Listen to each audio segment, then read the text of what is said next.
What's up Angry Bulls and welcome back to the channel. Wish you all a very happy new year. आज मैं कुछ ऐसे stock share करने वाला हूं जो मुझे लगता है कि या तो वो ब्रेकआउट पॉइंट के पास खड़े हैं या ब्रेकआउट दे चुके हैं और अपने पॉइंट को रीटेस्ट करने के लिए आ रहे हैं, या फिर एक अच्छी ऐसी सिचुएशन में खड़े हैं कि यहाँ से स्टॉक एक अच्छे मूव के लिए रेडी हो सकता है। सो 2022 में कौन से ऐसे स्टॉक हैं जो पोटेंशियली एक पॉजिटिव मूव दे सकते हैं सो दैट हमें वहां पर एक करेक्ट एंट्री मिल सके। सो क्विकली चलते हैं हम चार्ट के।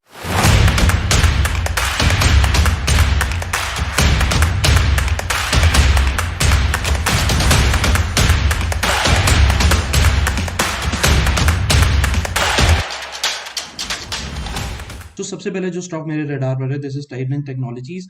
ट्राइजेंट टेक्नोलॉजीज को समझने के लिए सबसे पहले हम उसके एक वेबसाइट के ऊपर चलते हैं सो दैट हमें कंपनी के बारे में एक ओवरव्यू मिल पाए। फिर हम चलते हैं चार्ट के ऊपर सो दैट हमें एक बेसिक एक अंडरस्टैंडिंग हो जाए कि बेसिकली इसका चार्ट किस तरीके से परफॉर्म कर सकता है और स्टॉक में क्या मूव आ सकती है। अभी आगे हम ट्राइजेंट की वेबसाइट के ऊपर जहां से हमें एक्चुअली एक ओवरव्यू मिल सकता है कि भाई कंपनी एक्चुअली क्या क्या सर्विसेज प्रोवाइड कर रही है, किस किस इंडस्ट्री के अंदर जाकर के सर्विसेज प्रोवाइड कर रही है और क्या कंपनी के बारे में एक इन्फॉर्मेशन है। इसको समझने के बाद ही आपको बेसिक एक अंडरस्टैंडिंग मिल पाएगी भाई कि स्टॉक आगे परफॉर्म क्यों कर सकता है। बिकॉज एक बेसिक स्ट्रक्चर जब तैयार होगा, बिजनेस मॉडल किस तरीके का है, प्रॉफिट्स कंपनी के कैसे आ रहे हैं, लॉसेस में है कंपनी या नहीं है, क्या कहाँ से मेन रेवेन्यू जनरेट होता है, यहाँ से काफी हद तक चीजों के बारे में पता चल जाता है।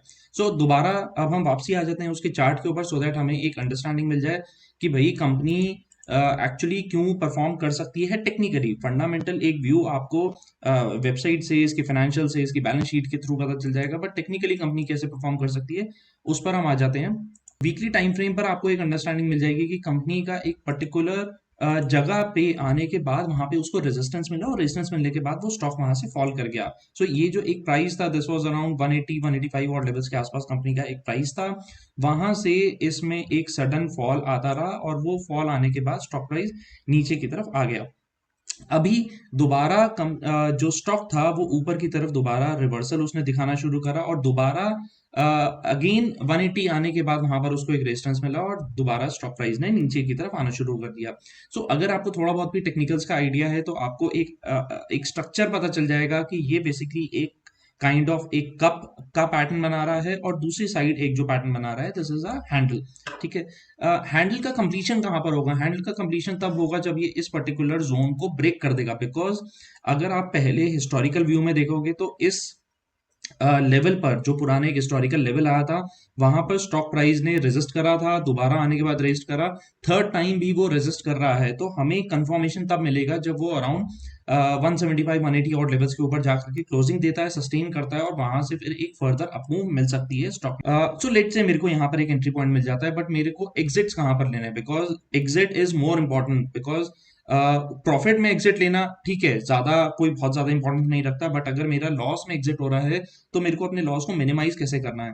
सो किसी वजह से स्टॉक अगर इन पर्टिकुलर लेवल्स पे आने के बाद ब्रेक करता है, जो मेरी प्रीवियस कैंडल है अगर वो उसको ब्रेक कर देता है on the conservative side around 145 140 और लेवल्स अगर ये ब्रेक कर देता है तो फिर मुझे यहाँ से एग्जिट हो जाना चाहिए। बिकॉज जिस पर्टिकुलर पैटर्न के बेसिस पर हम स्टॉक में एंट्री लेने का प्लान कर रहे हैं हो सकता है कि वहां पर वो इंडिकेट कर जाए और स्टॉक दोबारा नीचे की तरफ फॉल कर जाए, जैसे कि पहले बार बार इसने रेजिस्ट करा है।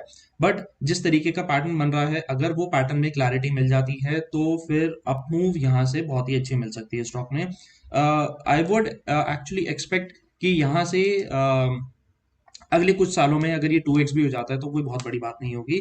सो मेरा जो व्यू है वो एक लंबा व्यू रहेगा इस पर्टिकुलर स्टॉक को लेकर के और लेट्स सी ये किस तरीके से परफॉर्म करता है। सो सबसे पहला स्टॉक 2022 में जो मुझे लगता है कि परफॉर्म कर सकता है दिस इज ट्राइजेंट टेक्नोलॉजीज।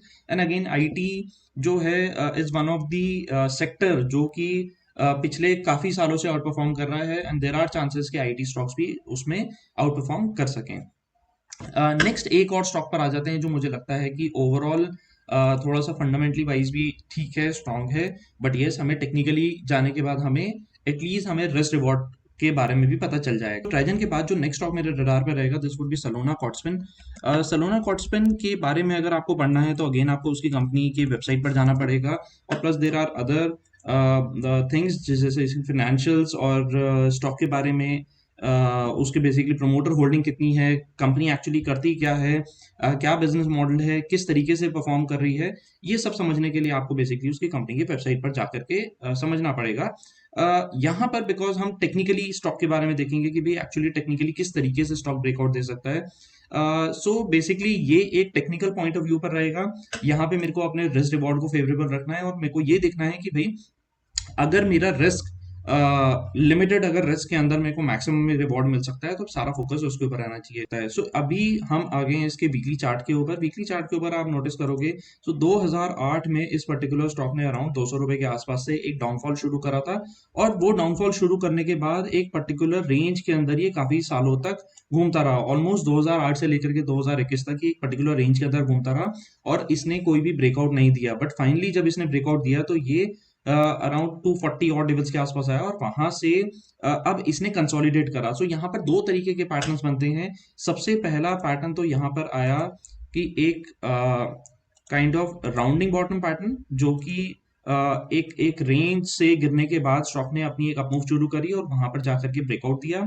दूसरा अगर मैं पैटर्न की बात करता हूं तो ये एक basically pole and flag types का पैटर्न बना रहा है वीकली टाइम फ्रेम पर। तो अगर ये किसी वजह से अपने फ्लैग के पैटर्न को ब्रेक कर जाता है तो यहाँ पर एक एक्सपेक्टेड व्यू रहेगा कि ये स्टॉक ऊपर की तरफ अपमूव कर सकता है। अब मेरा रिस्क की बात, अपमूव तो मुझे समझ आ गया कि भाई ये स्टॉक ऊपर की तरफ मूव कर सकता है, अभी 239 पे चल रहा है और यहाँ से एक अपमूव मिल सकती है। बट द प्रॉब्लम इज मेरे को अपना रिस्क को भी फेवरेबल रखना है।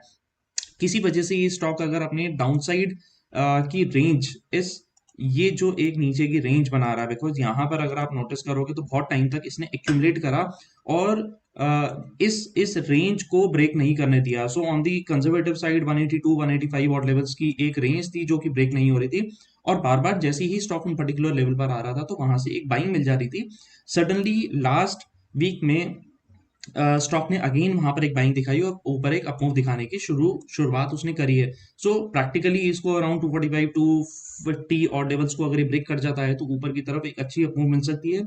डाउन साइड में जो मेरे लेवल्स हैं, जो मेरा रिस्क है वो 180 185 और लेवल्स के आसपास, अगर इसके नीचे ब्रेक करता है तो आई थिंक स्ट्रिक्टली यहाँ से एग्जिट हो जाना चाहिए, बिकॉज फिर स्टॉक के अंदर डाउनफॉल आने के चांसेस होंगे। तो मेरा रिस्क रिवॉर्ड बहुत ज्यादा फेवरेबल हो जाता है।